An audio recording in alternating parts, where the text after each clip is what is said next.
Well, let me welcome you, Mr. President, to Scotland, and fantastic to be here at Turnberry with you. Thank you so much for showing us around and having this opportunity to sit in this fantastic ballroom, which is absolutely incredible, and to start talking about some of the issues that are most pressing in your country and my country, and in particular, we've had the opportunity to talk about the situation in Gaza and the intolerable situation, including images of starvation. And I think both of us know that we have to get to that ceasefire, and we have to increase humanitarian aid in. And thank you for what you've already been doing, are doing, and are committed to, because without you, this would not be capable of resolution.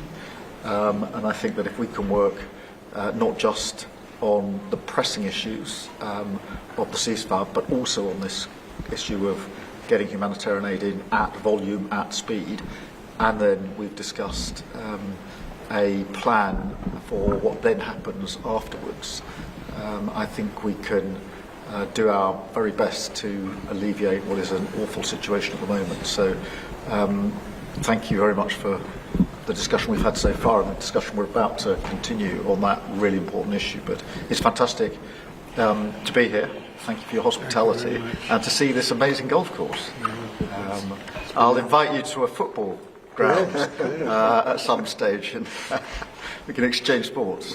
It's been great being with you, and thank you very much, Mr. Prime Minister. And you've done a fantastic job with regard to the trade deal. You know, they wanted a trade deal here for years, many years, through many different terms of different people, and you got it done. So I want to congratulate you on that, and it's a great deal for both. It brings unity. We didn't need unity, but it brings us even closer together. I think it's good for both parties.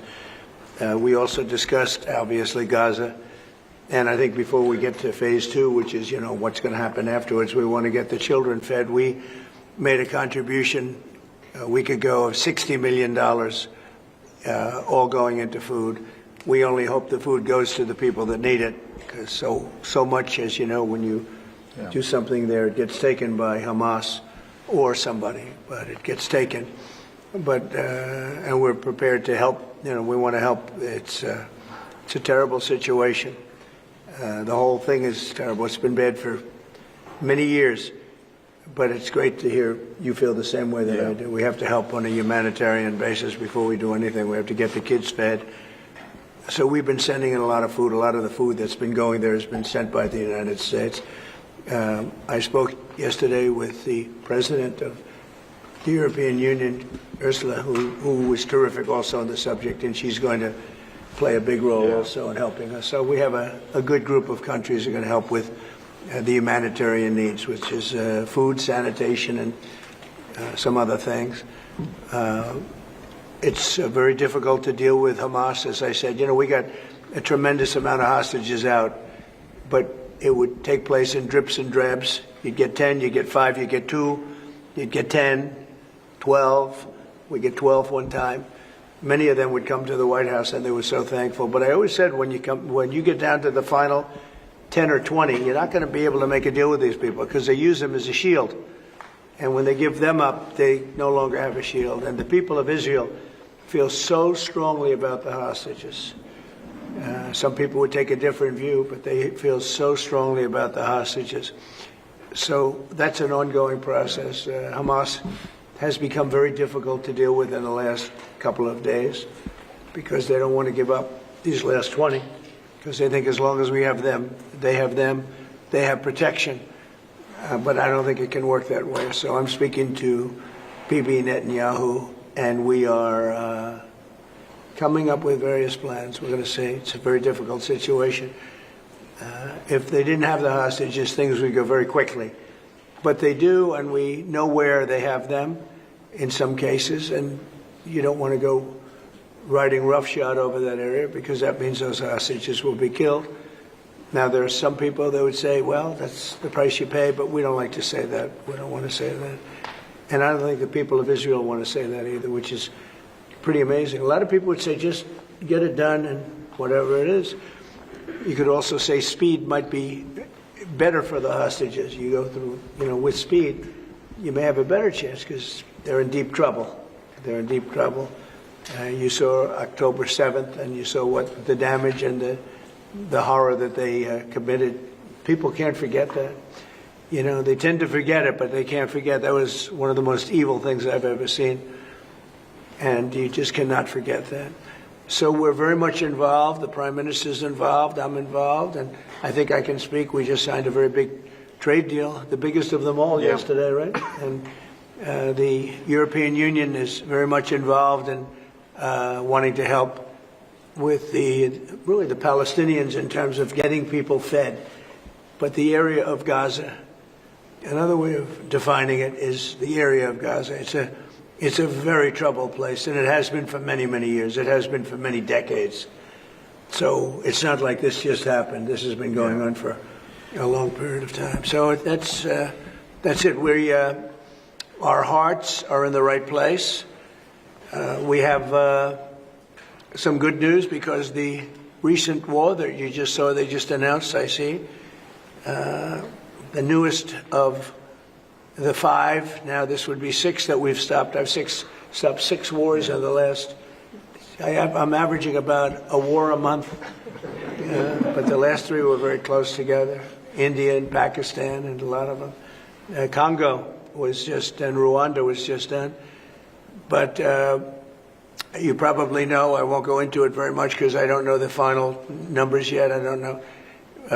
Numerous people were killed, and I was dealing with 2 countries that we get along with very well, very different countries from certain standpoints. They've been fighting for 500 years, intermittently, and we solved that war. You probably saw it just came out over the wire, so we solved it through trade. I said, I don't want to trade with anybody that's killing each other, so we just got that one solved.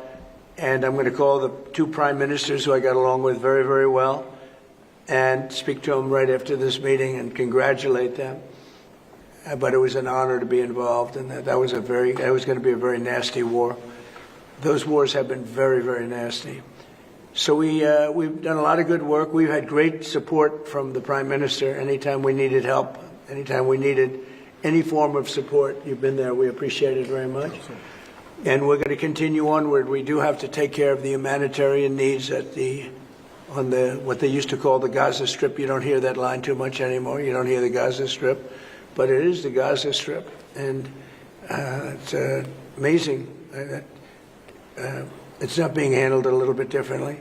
We're going to set up food centers, and we're going to do it in conjunction with some very good people, and we're going to supply funds. And we just took in trillions of dollars. We got a lot of money, and we're going to spend a little money on some food. And other nations are joining us. I know your nation's joining us, and we have all of the European nations joining us, and others also have called, and they want to be helpful. So we're going to set up food centers and where the people can walk in and no boundaries. We're not going to have fences, and they can't. They see the food from 30 you would say yards away, and they see the food. It's all there, but nobody's at it because they have fences set up that nobody can even get it. It's crazy what's going on over there. So we're going to work very closely together with your country, a great country. We also discussed inside that we are, there's a whole new thing happening with regard to energy from nuclear. And the Prime Minister's looking at that very strongly, and I know you have Rolls-Royce nuclear plants. That sounds pretty good, right? I love that. What a great brand that is. But you're also doing the Rolls-Royce or the nuclear plants, the smaller plants. We're doing smaller and bigger, but the small is interesting. They do a small plant, very easy, very safe, and as they need more, they hook up another plant, and they have a series of plants instead of, doing the $20 billion plant. That gets tough for a lot of people to do. So we're just studying that. It sounds like you're very far progressed, but that's a great thing you're doing on nuclear. We opened up nuclear about 2 months ago, and it's now safe and very inexpensive. No, we see civil nuclear as a big part of the future as we go to sustainable, independent energy, and I think that between the two of us, we can work very much more closely Yes. on this, and we've agreed that that's our ambition, that's our aspiration, and this is going to be a big part of the future when it comes to energy. And you can see in the last few years, energy has been weaponised, prices have dictated both families and businesses across the United Kingdom, and therefore taking control of energy is a huge prize. So the more we can work together on this, the better, and small modular reactors are a very big part of the future here, and we've got great companies like Rolls-Royce involved in that. So I'm very much looking forward to working together with you, Good. Mr. President. We'll do that. We'll do that. We're going up to your oil capital in a little while. We're going up to Aberdeen. That's called the oil capital of Europe, and that's a great asset that you have up there someday. If they ever change their thinking on that, you have a great and valuable asset. There's a lot of valuable resources underground there, but that's a decision for you to make. But it's a very amazing place, and it is considered the oil capital of Europe. So it's another option that you have. So we are doing really well as a country, and I think that the Prime Minister has been so supportive of us, and so strong and so respected, and I respect him much more today than I did before, because I just met his wife and family. He's got a perfect wife and family, and that's never easy to achieve, right? But I take no credit for that. But he's become a friend, and together we got a deal done that has not been able to be done. It was a deal that's very good for both parties. A really good deal for both of our countries, and very, very well received here in the United Kingdom. So thank you very much for having us. Thank you. Appreciate it. Any questions? Mr. President, on Gaza. Russia. Earlier you said that you were going to change the deadline from 50 days. Yeah. So what is your new deadline? I'm going to make a new deadline of about 10 or 12 days from today. There's no reason in waiting. There's no reason in waiting. It's 50 days. I want to be generous, but we just don't see any progress being made. Mr. President, on Gaza, you just talked about setting up food centres in conjunction with other organisations. Right. You talk about the Gaza Humanitarian Foundation or recognised aid agencies. How will this work? Well, it's going to be working with the United States. Will be helping with the food. You know, we have a lot of access to food. We got a lot of food ourselves, and we're going to bring it over there. We're also going to make sure that they don't have barriers stopping people. You know, you've seen the areas where they actually have food, and the people are screaming for the food, and they're 35, 40 yards away, and they won't let them because they have lines that are set up. And whether they're set up by Hamas or whoever, but they're very strict lines, so we have to get rid of those lines. But we're going to be getting some good, strong food. We can save a lot of people. I mean, some of those kids that's real starvation stuff. I see it. And you can't fake that. So we're going to be even more involved. We did some airlifts before, some airdrops, and the people are running for it. And the Prime Minister is going to help us. They're very effective with that. You've done that before, and for many, they've done that for 100 years very well. So it's not very hard to do, actually. Mr. Yes. President, you say you love Scotland. You're the most Scottish president ever in the White House. Is there a better deal to be done for Scotland, for Scottish industry, in the deal that you've done with the Prime Minister? Whisky, for example. Well, I have great love for Scotland. You know, my mother loved Scotland, and she loved the Queen. I don't know, I might hurt myself by saying that the monarchists are going to like it, some other people, but she loved the Queen. Whenever the Queen was on television, she wanted to watch.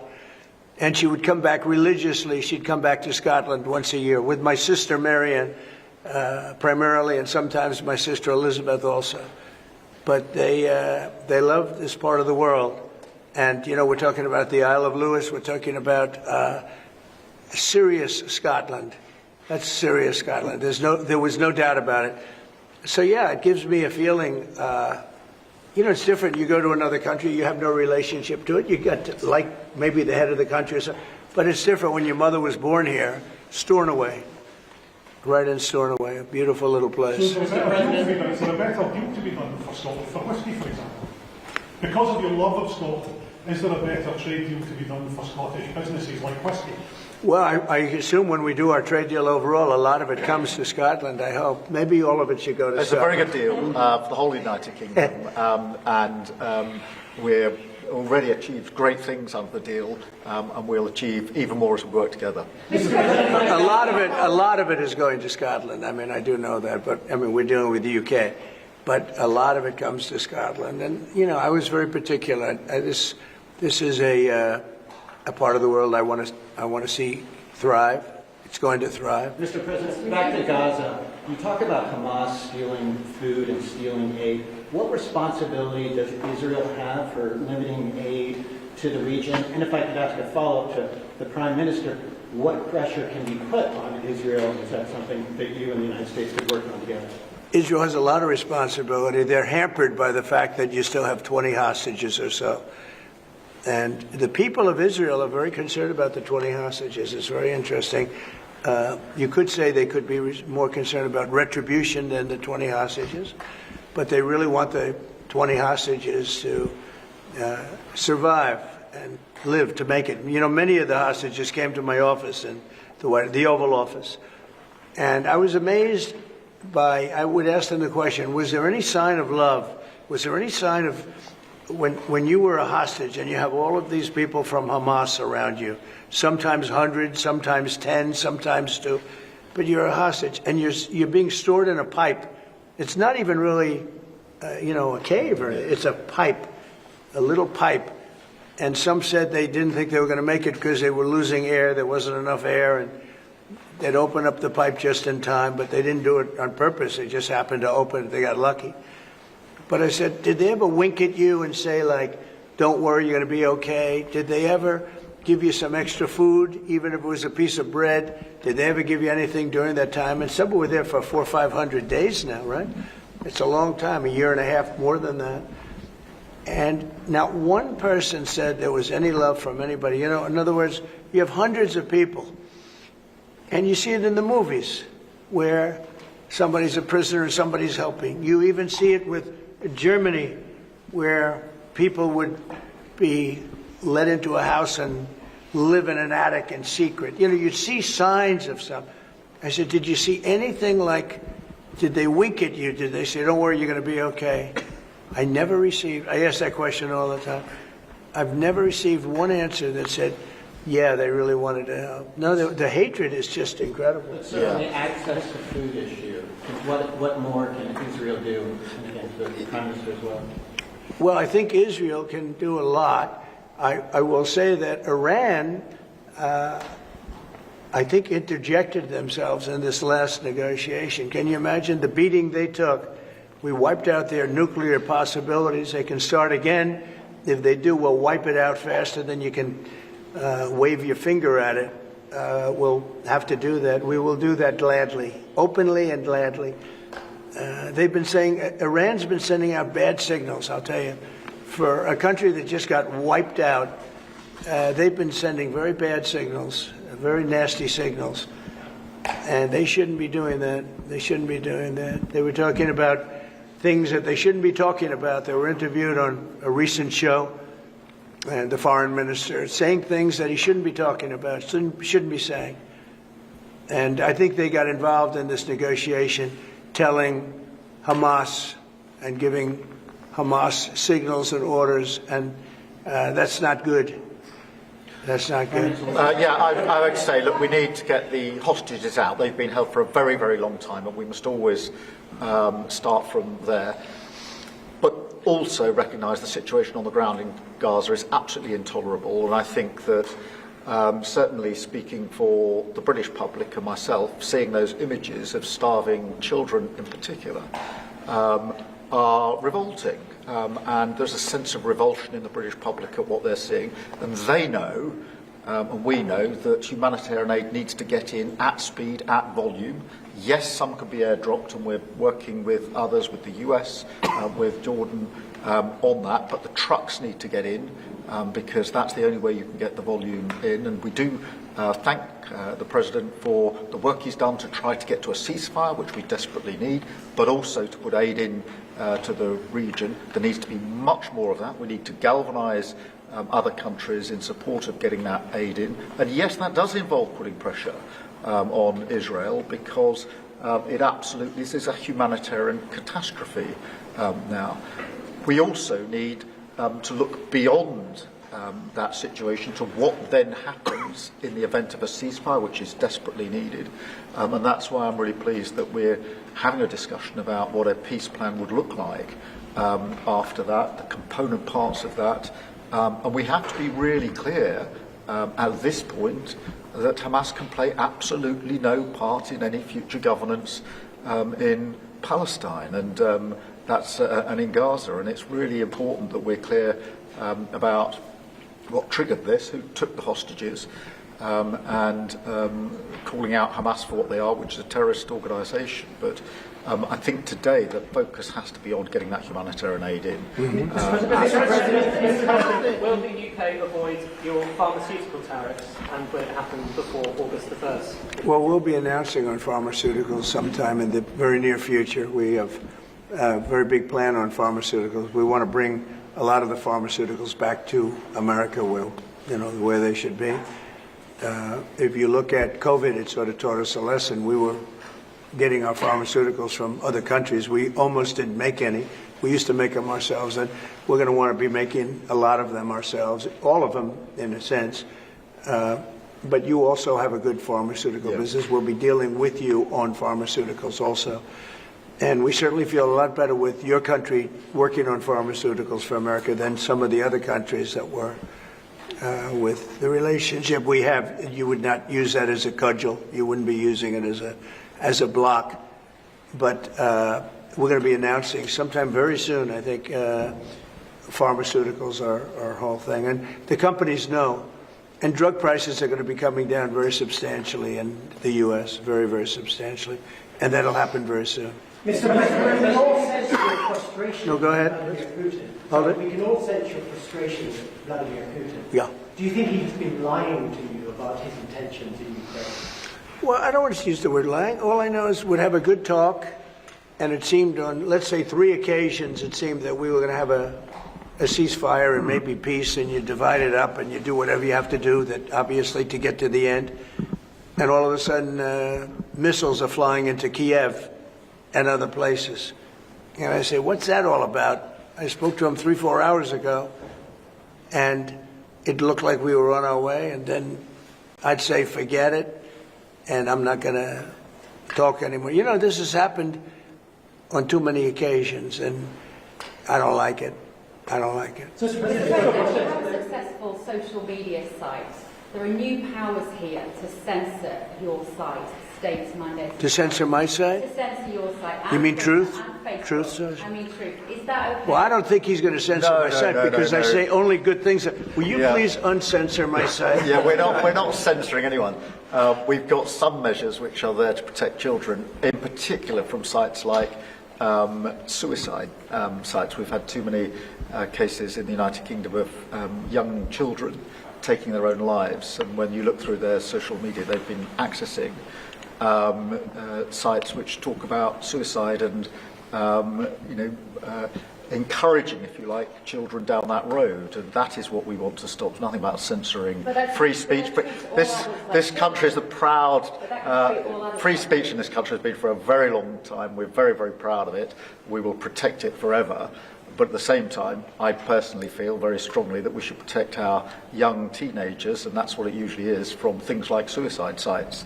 I don't see that as a free speech issue. I see that as a child protection issue. We actually passed a bill in Congress, headed up by my wife, actually, which was to pull bad stuff out having to do with children, because it is a problem. But I cannot imagine him censoring Truth Social. That's more of a very political, and it's been a very big success. Not going to happen. And I only say good things about him and his country, so if they censor me, you're making a mistake. I'm going to give my ambassador the job, make sure it's not censored. It's not happening. I had not heard that. You're a big investor in this area, Mr. President. Say it? You're a big investor in this area of Scotland. To put it mildly. Like this ballroom. that we built from scratch. Do you worry, though, about the risk of increased taxes here? Will that stop investing?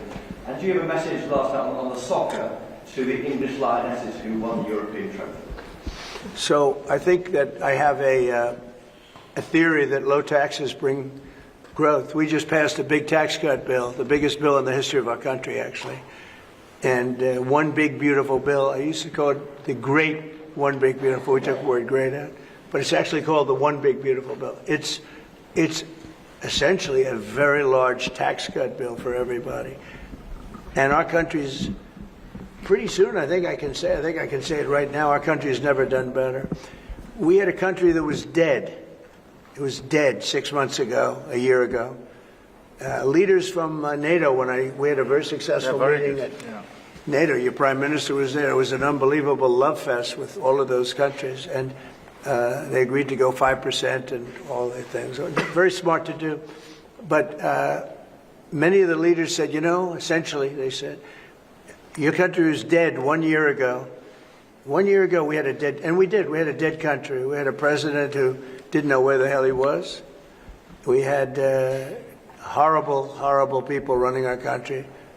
I think they were sick people, actually, sick. You talk about censorship. Those are big. That's all they did was censor, and they didn't know what to do. And they had high taxes. They wanted more tax, total censorship, transgender for everybody, men playing in women's sports, everything bad they wanted, and they still do. That's what they still do. That's why they're down at 15% or something. I saw it today, the lowest that the other part of the Democrats have ever been.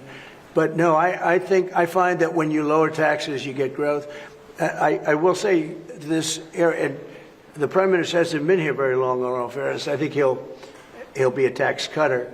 But I find that as we cut taxes, we did more business. In my first tax bill, we cut taxes from 39% down to 22%. And we ended up at the end of the first year, when it was still a little raw, we ended up taking in much more revenue than we did at 39%. It was pretty amazing. And we're taking in a lot of revenue right now. And this was an additional tax cut. So I find, for whatever it's worth, tax cuts are very good. Mr. President, you moved up the deadline. It's now 10 or 12 days.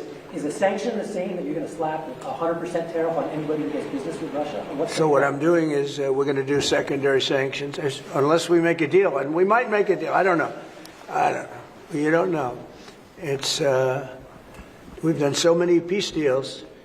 This is the one I started out with. And, I know President Putin called me. He wanted to know if I could help him with Iran. I said, no, I don't need your help with Iran. I need your help with Russia. And so that's the one deal that continues to linger. And, we're losing 5,000. They're losing. I'm not losing. You're not losing. But 5,000 Russian and Ukrainian kids a week are dying. And that's not mentioning the people that are dying also in towns where, he's lobbing missiles into certain towns like Kiev. And he's got to make a deal. It's too many people are dying. It's a really bloody war. And the 5 is now, they're really telling me that number is obsolete. It's like 7. That's terrible. So you have 7,000 Russian and Ukrainian soldiers dying every single week for no reason whatsoever. So you would think, based on common sense, you would think he'd want to make a deal. We'll find out. No communication with Israel publicly. Have you had any other channels conversations with the Russians reiterating this? In what? Reiterating this new pressure and deadline. We're going to have you're the press. I'm reiterating it to you. I'd say 10 to 12 days. I'll announce it probably tonight or tomorrow. But there's no reason to wait. If you know what the answer is going to be, why wait? And it would be sanctions and maybe tariffs, secondary tariffs. You know what a secondary tariff is. And look, the Russian economy, I don't want to do that to Russia. I love the Russian people. They're great people. I don't want to do that to Russia. But this thing, they're losing a lot of Russians. They've lost 1 million Russians. And that's the, sons. That's the sons and daughters of Russian families. They leave the house. They go, bye, Mom, bye, Dad, and then they get blown away. And Ukrainian, too. Look at Ukraine. It's a disaster what's happened there. but it continues to go on. As you know, we made a deal where the European Union is essentially involved, but it's NATO, and we're supplying weapons to NATO. NATO's now paying because the United States, because of Biden's in for $350 billion, the European nations are in for about $100 billion. Should be the opposite way, by the way, because we have a big ocean in between. Should be the opposite way. But I think that eventually something's going to happen. It should happen fast. So many people are dying. You know, when I settled out with Congo and Rwanda, they lost almost 8 million people. And it just made so much sense. And if I didn't get involved, they wouldn't have done it. They weren't even thinking about settling it. It was just going on forever. And nobody could go into those territories because they'd get killed. They'd get killed. And now they have I hear it's a whole different ballgame. We settled it. This is one that should be settled. Russia, Ukraine. This is one that really should be settled. Mr. President, Scotland's First Minister has today set out his plans for a second referendum on Scottish independence. Can I get your reaction to that as someone with deep ties to Scotland? And, Prime Minister, can I also get your thoughts on that? If the SNP do win the majority in next year's election, then they have a right to hold a referendum. Well, I don't want to get involved in your politics. We got enough politics of our own. I will say that I predicted what was going to happen the last time. You remember, I was opening the first course over at Aberdeen, and I was over here, and at the same time, and they asked me that question. I made a prediction. It was the day before the vote, and I made it correct. I like to be correct, but I made a correct prediction. I don't know. I do say that when they made that deal, somebody said that it was, and I remember this very distinctly. I said, could they do this all the time? There was a little bit of a restriction, like 50 or 75 years before you could take another vote. Because, you know, a country can't go through that too much. I don't know the First Minister, but I've heard great things about him. I've spoken to him. I hear very good things about him, and I'm meeting him today. So maybe I'll have a better opinion then. And let me answer that straightforwardly, because I believe in a stronger Scotland, in a better United Kingdom. And I think that at a time like this, when it's quite clear that there's uncertainty and volatility around the world, the strength of the United Kingdom together is very important for all four nations, very important for Scotland.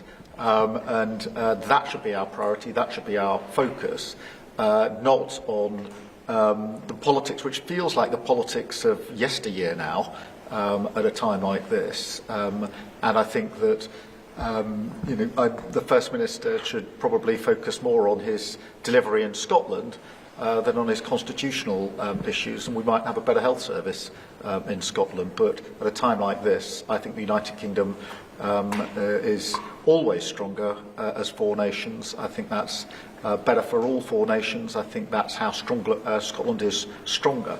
Look at the deal that we've been able to do with the United States, a really important deal that we made just months ago.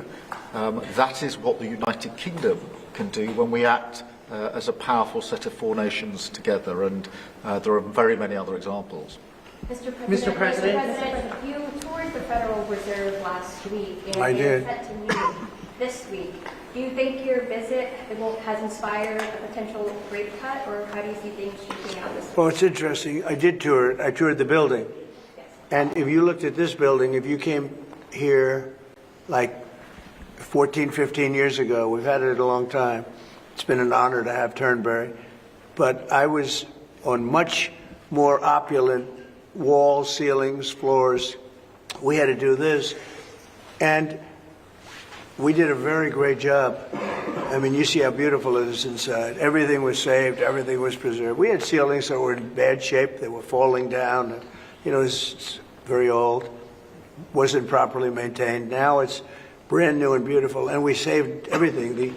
If you really think here, you took a look and you were sort of commenting the coloring. Now, this is a brand new building. But if you look outside, it's equally opulent and beautiful, and we didn't do that by spending hundreds of millions of dollars in surrounding a railing underneath the area that you're painting. I mean, I've never seen anything like it. Brand new, beautiful plywood, very expensive, wrapped around a figurine or a railing to preserve it. But you don't have to do that. You can just wrap a cloth, they call it a blanket, and you don't even have to do that if you're careful when you're doing the ceiling. But I don't know what they did. They'd take down a ceiling and put up a new ceiling, and the new ceiling had no opulence to it. Or they'd fix the ceiling. But I would say that all I need is a good plaster and a can of paint. And, they spent $3.9 billion. And I spent a lot of money too, but it's I'd say 3.8 billion less, meaning I spent probably $100 million making this place incredible. And you were saying a lot of that was local trades. I used local We were trades. looking at the windows, I think, in the next room. I had local trades do a lot of this. We have the most opulent windows next door, and I had a choice. Do I take them out? And, they've suffered through 125 years of storms. You have very big storms in this area. When you have a storm, you have a storm. We do it properly.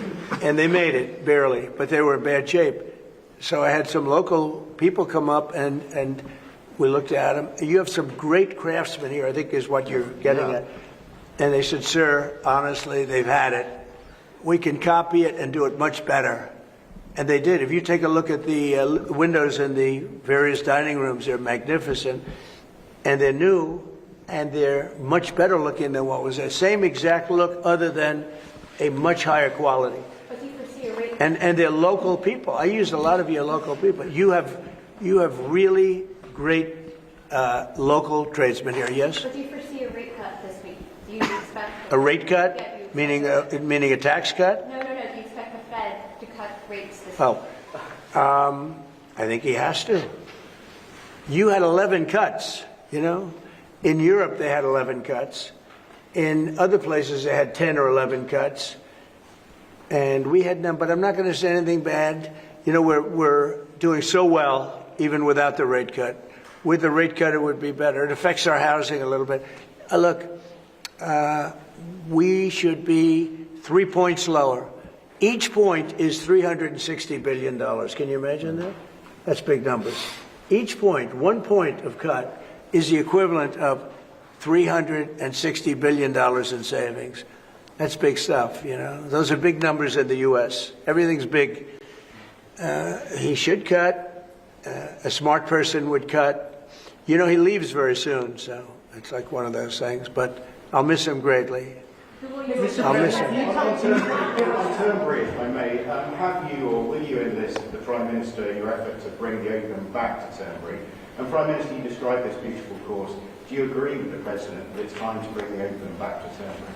Well, as you know, that's not a matter directly for me. That's for the sporting authorities. But look, it is first time I've been here. It's absolutely magnificent, both inside and out, and looking at the courses itself and the building. It's incredible. But the decision on the Open is not a decision for me, as you'll understand. I should just pick up on the earlier question, because I, for one, will say congratulations to the Lionesses. Last night, our women's football team won the Euros, defended the Euros, I should say. It's a big story. Which was a really big success, and the mental and physical resilience that they showed was quite incredible. So it's a big deal. There's a lot of bunting out today and tomorrow to celebrate them bringing that cup home. Did you get the chance to do any planning for the upcoming state visit, and how's that going to work? Where would you stay, and anything about this? Well, I'm looking forward to it. It's never been done before, twice. We had our original at Buckingham Palace, and now I guess we're going to Windsor. And it's never been done, and I'm a big fan of King Charles. I've known him for quite a while. He's a great guy, great person. He looks really well to me. He looks great. So we look forward to coming over. It's going to be... It was one of the most beautiful evenings I've ever seen. I hate to say it, but nobody does it like you people in terms of the pomp and ceremony. It's true. And I look forward to being here with the ambassador. Our ambassador is a very, very successful man who just wanted to do this. And I said, how are you going to be able to do that? And he's so committed to, the relationship between the countries. But he's a very great guy and a very, very successful man. So I very much thank you for doing this. Thank you for the honors. Mr. President, will you go to London, or are you worried it's no longer a bucket? About what? Will you visit London during the state visit? Or are you I worried? will. I'm not a fan of your mayor. Why not? I think he's done a terrible job, the mayor of London. But the nasty person, I think he's done. I think He's a friend of mine, Russian. no, I think he's done a terrible job. But I would certainly visit London. Yeah. Would you have Parliament to be recalled? So MP Nigel Farage has asked for Parliament to be recalled when you're there. So you can... Well, I like Nigel. I mean, Nigel, as you know, is a friend of mine. Nigel's done very well. He's a friend of mine. And Keir's a friend of mine. Would you recall Parliament so that the President can talk to MPs? Well, Parliament's in recess at the time, but look, I do want to be clear. This is an unprecedented and very special state visit. This has never been done before, and there'll be many elements of it that have never been seen before. So this is going to be a historic occasion, and we're all very much looking forward to it. And I was very, very pleased to be able to put forward the invitation when we were at the White House earlier this year. So but this is not just a state visit. They're always incredible occasions, and this is an unprecedented second state visit. So you can imagine just how special that's going to be. The fact that it's never been done before, and that's because it's non-consecutive, and it's the only reason it could be, made it even more interesting, frankly. So it's going to be great. And being with Charles and Camilla and everybody, I've gotten to know because of 4 years and now 6 months. I've gotten to know a lot of the family members. They're great people. They're really great people. And in that sense, I think that the UK is very lucky. You could have people that weren't great people. I don't know if I'd say that, but you could have people that weren't. But we're very lucky to have our Yeah. royal family. They're absolutely fantastic. So we really look forward to that. As far as Parliament, if he wants me to speak in Parliament, I'll do it. Okay? But it doesn't have to be then. It could be some other time. Maybe we should save it for another time. Well, we'll let the one visit speak for itself. But anytime, if I could be helpful, I would certainly do it. Thank you. Mr. President, with the EU deal, alternatives, are you considering to get the hostages out if there's no ceasefire deal? Well, there are a couple of alternatives. Some are pretty strong, but the most sensible alternative is talk and negotiation. But I said a long time ago, at a certain point, they're not going to be talking because they're going to lose their shield. The hostages are a shield for them. They did horrible things on October 7th. And the hostages are a shield. And I said, you're going to get down a number, and the number's going to be at a point where you're not going to be able to get them back unless you're going to be very energetic, or to put it a different way, unless you're going to be very ruthless and violent. It's a bad situation to be in, very bad. Mr. President, with the EU deal last night, you talked during the campaign about President Putin respecting you and helping you have a relationship with him. Do you still feel that way, that he respects you, considering the conversations you've had that have been really nice? Yeah. I've always gotten along with President Putin. I have had a great relationship with him. And he went through the Russia hoax, too. It was, we used to talk about it. We used to say, it's too bad we really can't do anything between our country. Because if we did, they'd say, some... Look, I was tough on Putin because I was the one that closed up Nord Stream, and Biden came along and opened it up. I was very tough on Putin in one way, but we got along very well. And I never really thought this would happen. I thought we'd be able to negotiate something, and maybe that'll still happen. But it's very late down the process, so I'm disappointed. And the funny thing is that their economy isn't that big, and it's having a hard time right now. But it's a relatively small economy, a strong military but strong economy, and it used to be a strong economy. Now it's not. He's gone through a lot economically. It's not easy, but it's pretty small, compared to that magnificent size of that land. The land is massive. It's got, I guess, 9 time zones or something. It's a massive piece of land. Russia could be so rich. It could be so rich. It could be thriving like practically no other country. And they're holding that back because we can't. He wants to do trade deals with us. He talks about it all the time. He wanted to. And I envision that a lot of trade with Russia. They have a lot of valuable things. When you talk about rare earth, they have serious rare earth, right? They have just about every form you can have. So, Russia could be so rich right now. Instead, they spend all their money on war. They spend everything on war and killing people, and it doesn't make sense to me. I thought he would want to end this thing quickly. I really felt it was going to end, but every time I think it's going to end, he kills people. Could a meeting help, and are you considering, has been proposed? I don't know. I'm not, I'm not so interested in talking anymore. He talks, we have such nice conversations, such respectful and nice conversations, and then people die the following night with a missile going into a town and hitting, recently, I guess, the nursing home, but they hit other things. Whatever they hit, people die. So, I don't know. We'll see what happens. We've just had a sense of your differences in political persuasion where Nigel Farage and Sadiq Khan came up in the conversation.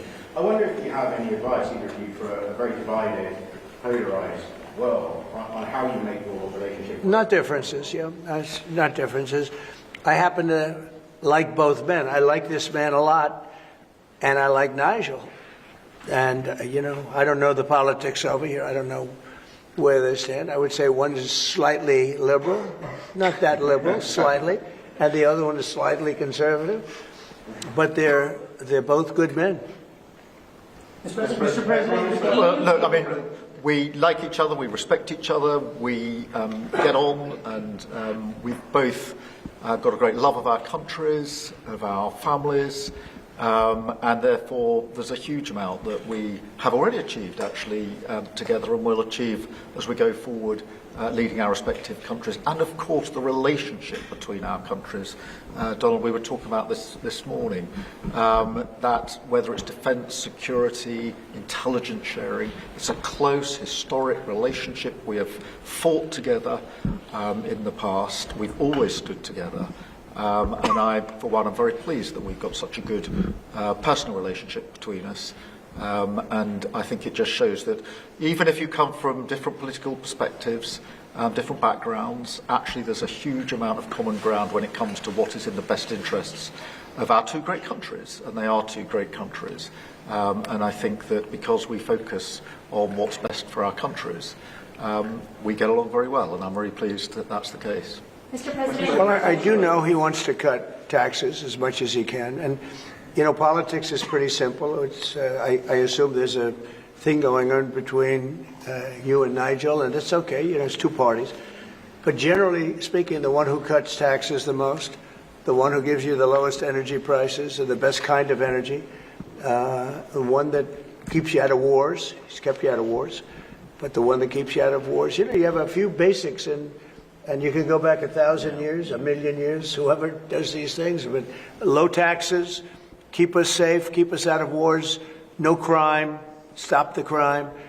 And in your case, a big immigration component, because I know that your attitude has become strong on immigration, strong on the toughness of immigration. But I think whoever's going to be, I think I won because we had a lousy president, to be honest with you. We had an incompetent president. But I won because I was very strong on immigration. Now, we had inflation. We had sort of a bad economy with this guy. We had a lot of problems. But I focused on immigration more than I did anything else. And I think I won because of immigration. I think I won because of the border. I had a bad border where millions of people were coming in to our country illegally. And as you know, in last month, 0 people came into our country illegally, 0. So we went from a bad, incompetently run border to the most competently run border that anybody's ever seen. Prime Minister, the President makes it look easy dealing with illegal migration. You must be envious of his record in such a short period of time. Well, I think we've been discussing irregular, illegal migration is a huge issue in both our countries. In the United Kingdom, it is a real cause for concern, and that's why we must bear down on it in all its aspects, upstream, across Europe, where a lot of ours comes into through northern France, across the Channel, working with our allies, with our colleagues to break the gangs that are actually running this trade, but equally being very strong that when people have arrived in this country who've got no right to be here, then we should be removing them to their own country. And that's why I'm really pleased that we've been able to focus on this very intensely and get 35,000 people out of the United Kingdom who have no right to be here, because the message has to be you can't make your way to the United Kingdom. We won't tolerate our rules being broken, and if you get here, you will be returned to where you came from. And it's really important that we bear down on that. We're such an attractive place for people to come because they want a better life, because we are a wonderful country. People coming via the rules are always welcome. Of course, we've welcomed talent and people into this country for centuries, literally.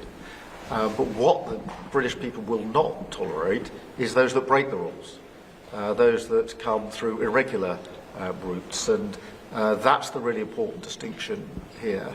And that's what we're bearing down on. And I'm really pleased that we're through pretty well all of the international engagement I've done, all the meetings I've had, the country we've done deals with. We've done deals with countries in the last 12 months that many people thought it was not possible to do deal with when it came to immigration, irregular immigration, and we've returned thousands of people who've got no right to be here. And that, I think, is, for the British people, we're a reasonable, tolerant country where people are coming lawfully to contribute to our communities, to our country. Then, of course, they're welcome and have made a great contribution. But what people will not tolerate is those that are breaking the rules. And that is an issue of today, but it's a very British thing. We are people who respect rules.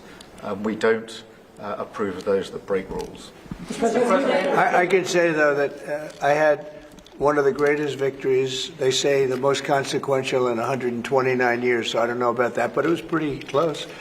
And we won all of the swing states, which never happens. We won the popular vote by millions of votes. We won, tremendous electoral college sweep. And I believe I did it more than anything else because of my strong stand on immigration. And I don't think this country is any different in that sense. I think it's a big factor. And it is with a lot of the European countries. Some of the countries have lost their way, and they have tremendous crime because of it. I mean, you had countries with no crime that now have tremendous crime. And you know the countries, and I know the countries. And so I think it's a huge factor in any election, not just this election, but in any election. I think the one that's toughest and most competent on immigration is going to win the election. But then you add low taxes and you add the economy. He did a great thing with the economy because a lot of money is going to come in because of the deal that was made. But I think that immigration is now bigger than ever before. Mr. President, your Treasury Secretary is meeting with Chinese trade officials. Right now. Right now. Have you received an update? Do you expect a deal when these talks are over, especially with the August 1st deadline? No, they're meeting right now. And, we have a good relationship with China. But China's tough. And like you're tough, we're all tough, yes. But we're going to see what happens. We just concluded our deal with Japan. It was very good for everybody. We're making, great deals. We're making deals that are good for us, but we want them to be good for everybody. It's important. It's sometimes I'll do something that I shouldn't do because it's not very important for our country, but it's very meaningful for the country on the other side. And I'll let them have that point because it's very important for them. So I don't know, but we've made a lot of deals in the last couple of months. And then ultimately, as you might as well know, we're going to because we have, you have 200 countries, more, but people don't know that. You got a lot of countries. And I wouldn't want to sit down with 200 people and have to deal the way he was calling me all the time. We want this, we got to have that, these are tough negotiators. These are, you know, look, they're smart people, they're tough negotiators. They know what they want. And, but we're going to be setting a tariff for essentially the rest of the world. And that's what they're going to pay if they want to do business in the United States. Because you can't sit down and make 200 deals. But we've made the big ones. We just finished Indonesia. They opened up their country. We just finished Japan. They opened up their country. You know, Japan opened up the country. They were totally closed. They opened up to our cars, even to rice. Rice was a big deal. They would never take anybody else's rice. They're taking rice. But they opened up their country. Philippines, we just finished. They opened up their country. They were very closed. I'd love to see China open up their country. So we're dealing with China right now, as we speak. Yeah, we're dealing with China right now. The deal you've got with the UK is better than one with the European Union. Is that because you think Brexit was a good idea for this country? No, look, you know, we have a very special relationship with this country. Like, you know, my mother was born here. And not only born here, loved it. She'd come back, I tell you, religiously every year. And she'd go up to Stornoway and see her relatives. But she loved the country. Yeah, that probably has, it always has an impact. Always has an impact. But, you know, Germany has a new leader, and I think he's terrific. I think you like him too. Yeah, I think he's terrific. My father was born in Germany. Or Germany was, his parents were just out. But, so, you know, you have a lot of feeling for this part of the world. I do. I want to see this part of the world do well. Germany, Scotland, the UK. I want this part of the world to do well. All of the nations. You know, you do feel a certain, you have a warm feeling toward a part when your parents are born essentially here.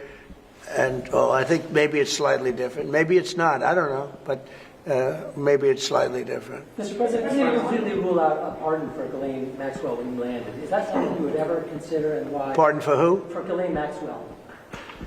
Well, I'm allowed to give her a pardon, Yeah, you are. nobody's approached me with it. Nobody's asked me about it. It's in the news about that aspect of it, but right now it would be inappropriate to talk about it. So. Mr. President, your opposition to offshore wind is well known. In Scotland, wind is a disaster. But in Scotland and across the UK, wind farms. I know, it's a shame. It's not his fault. I used to tell Alex Salmon. Have you spoken to the Prime Minister, and will you speak to the first? Well, all I can do is give my look. Wind is the most expensive form of energy, and it destroys the beauty of your fields and your plains and your waterways. And look out there. There's no windmills, but if you look in another direction, you see windmills. When we go to Aberdeen, you'll see some of the ugliest windmills you've ever seen. They're the height of a 50-story building. And you can take 1,000 times more energy out of a hole in the ground this big. This big. It's called oil and gas. And you have it there, the North Sea. This big, that nobody would even see. You can take 1,000 times more power. Because the wind is intermittent, it doesn't work. It's extremely expensive. All the windmills are made in China. They used to be Germany and China. Now they're mostly in China. They all come out of China. They say that the blades, which are carbon fiber, you can't bury. Oh, okay, you can't bury. What are you going to do? Dump them in the ocean someplace? Because they only last a certain period of time. And remember, a windmill has a life of 8 years, especially when they're out in the salty sea. And they start to rot and to rust. You're going to have to replace them. It's very hard to replace them. Wind needs massive subsidy. And you are paying in Scotland and in UK and all over the place where they have massive subsidies to have these ugly monsters all over the place. So I've restricted windmills in the United States. Now, a couple we have, you know, the poor stupid people at the beginning, they approved them. So they have their full approvals. But I've restricted windmills in the United States because they also kill all your birds. You know, they wipe out. You know, it's interesting. if you shoot a bald eagle in the United States, they put you in jail for 5 years. And yet windmills knock out hundreds of them. They don't do anything. You've explained that. So it's a very expensive energy. It's a very ugly energy. And we won't allow it in the United States. So we believe in a mix. And obviously oil and gas is going to be with us for a very long time. And that'll be part of the mix. But also wind, solar, increasingly nuclear, which is what we've been discussing this morning, civil nuclear as we go forward. The most important thing for the United Kingdom is that we have control of our energy and we have energy independence and security, because at the moment, whatever the attributes and facilities in the North Sea, that is sold onto the international market. We buy it back off the international market. That was a historic mistake in my view. But what we need is a mix so that we get the energy security that we need for the future, and that's the focus of everything that we're doing. But what we have discussed today is that the energy prices are too high, which is why we recently took measures to reduce the energy prices, particularly for energy-intensive businesses. But in the long run, the only way to reduce your energy prices is to take control of your energy, and that's what we're doing, taking control of our energy.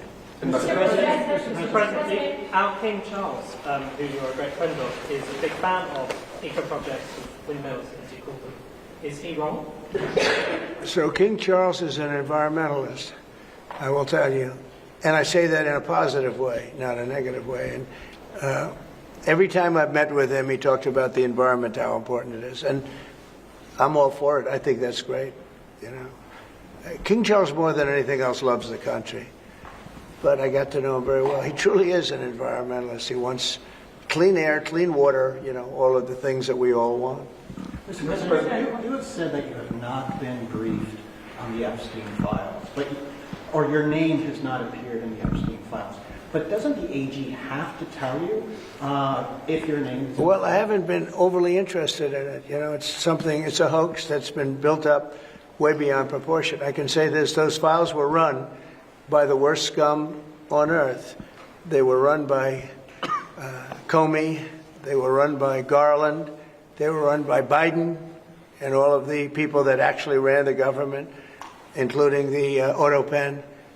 Those files were run for 4 years by those people. If they had anything, I assume they would have released it. The whole thing is a hoax.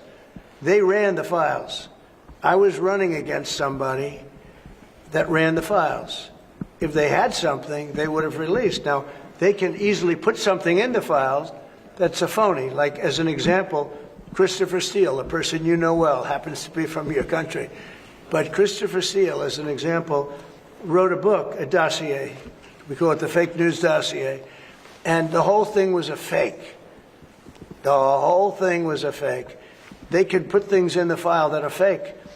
But those files were run by bad, sick people.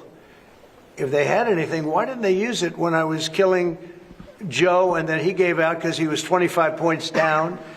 And then I got somebody new. Nobody even knew anything about her. She was a horrible vice president. She was a border czar, but she never went to the border. She never once called a border patrol agent to find out how we're done. But she was the border czar. Her name was Kamala. Nobody knows her last name. It was Harris. But nobody knew her last name. So I ended up, how would you like to end up in a race where you're killing somebody, you're beating him, and then they say, all right, we'll take him out. He's not working. Let's put somebody else. And then she had a 6-week honeymoon. It was amazing. They predicted she would have a 6-week honeymoon, and she did. And then she got slaughtered. But think of it. Those files were run by these people. They were run by my enemy. If there was anything in there, they would have used them for the election. Yeah. Do you think that drawing, I think I heard you say something the other day, that the drawing that was the subject of the Wall Street Journal report. I don't do drawings. I'm not a drawing person. Do you think it was fraudulent? I don't do drawings. Sometimes people say, would you draw a building? And I'll draw 4 lines and a little roof, you know, for charity stuff. But I'm not a drawing person. I don't do drawings of women, that I can tell you. They say there's a drawing of a woman, and I don't do drawings of women. And also, you know, Epstein was always a very controversial guy.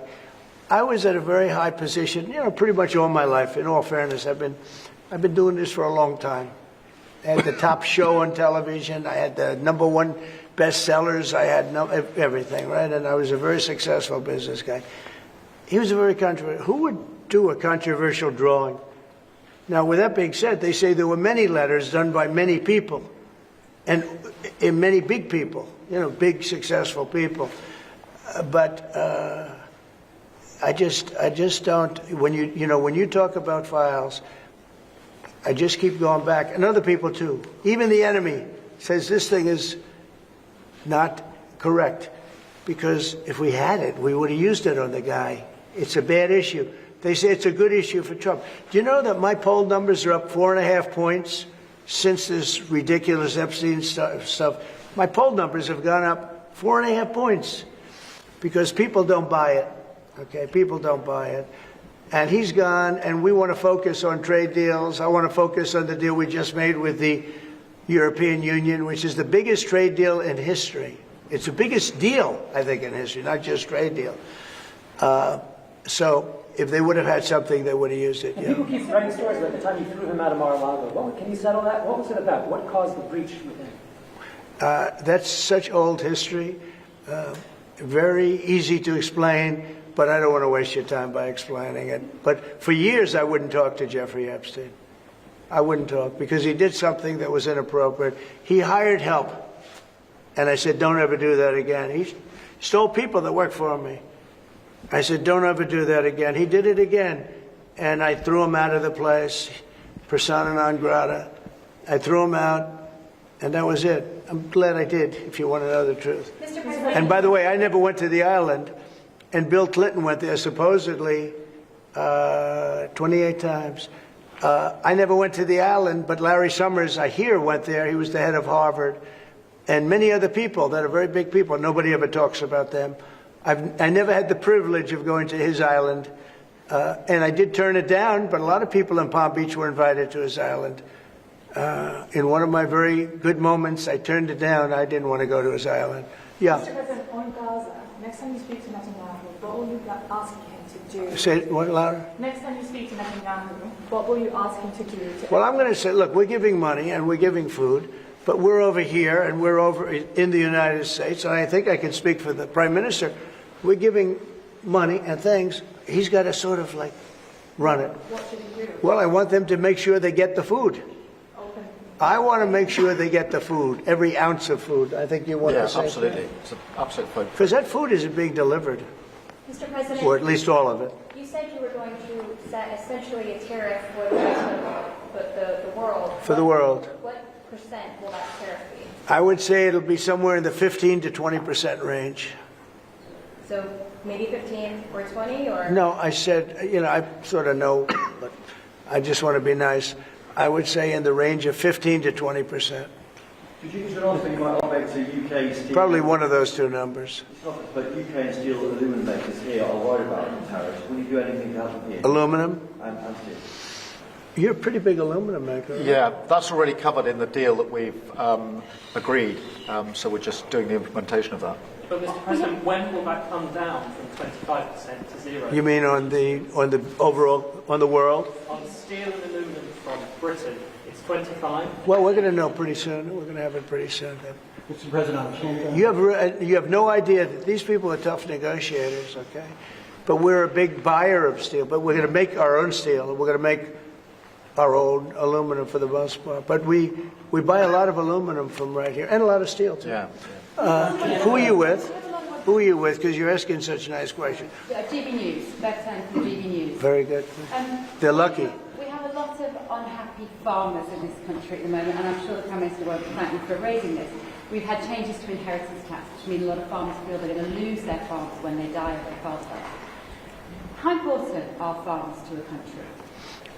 You mean they're going to lose the farm because of estate taxes? Correct. So what I've done... They pay so much, they're cash poor, but they have great... I know. Well, they're cash poor. They're land rich and cash poor.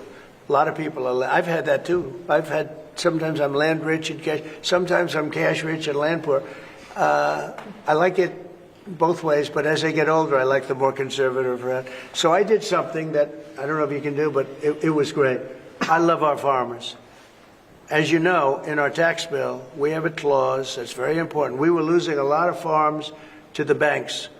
because a loving mother and father would die and left their farm to their children or their child, but their children, their family. And they loved their family, and they thought they were doing them a favor, but they had a 50% tax to pay. So the land would get valued, and at a high number, because some of the farms were valuable, but they didn't, they couldn't quantify it. And they'd go out and borrow money to pay the estate tax, or the death tax, as it's called, and they'd overextend, and they'd lose the farm. And they'd commit suicide in many cases. We're seeing that. No. Our levels are nowhere near 50%. They're not. We've just introduced where it's paid over many years. Works out that's good. An extra 2% a year over 10 years. So it's not at those levels by any stretch of the imagination. But the other thing that we've done, as you know, is make sure that we've got a pathway for farmers that actually increases their year-on-year income, which is the most important thing. And in all of the deals that we do, we ensure that our farmers are the central focus for much of it, particularly on the agriculture, including in the US deal, because I don't think we can go on for years saying that it's acceptable for farmers to have a year-on-year income which isn't sufficient. We've got to fix that problem. We can't simply live with that problem, so it's a very different situation. Well, we ended the estate tax. There is no estate tax on farmers. So when a parent leaves their farm, because again, a lot of these farms, they don't make a lot of money, but it's a way of life, and they love their way of life, and they love that dirt. That dirt is the most beautiful thing they've ever seen. They love it. I mean, they're farmers. They love doing it. They don't know how to do anything else, but they don't want to do anything else. I speak to farmers. I say, "Would you like to live in my penthouse in Manhattan? It's always beautiful." "No, sir. I want this farm." Now, what happens is. We were losing a lot of people to suicide. They'd borrow money to pay the estate tax, and they were not able to pay it. And some banks are ruthless; they wouldn't do anything, and they would end up committing suicide. We have totally ended the estate tax in those situations, so there's no estate tax. So when a parent leaves the farm to the kids, they don't have to worry about their local, possibly unfriendly banker coming in and stealing their farm. On back to migration, one of the hot backward issues in Britain is migrants being housed in hotels and people in the local communities not feeling safe. Is that an appropriate place to house migrants? I don't like anything about it. They shouldn't be allowed in. Anybody illegally should not be allowed in the country. Thank you all very much.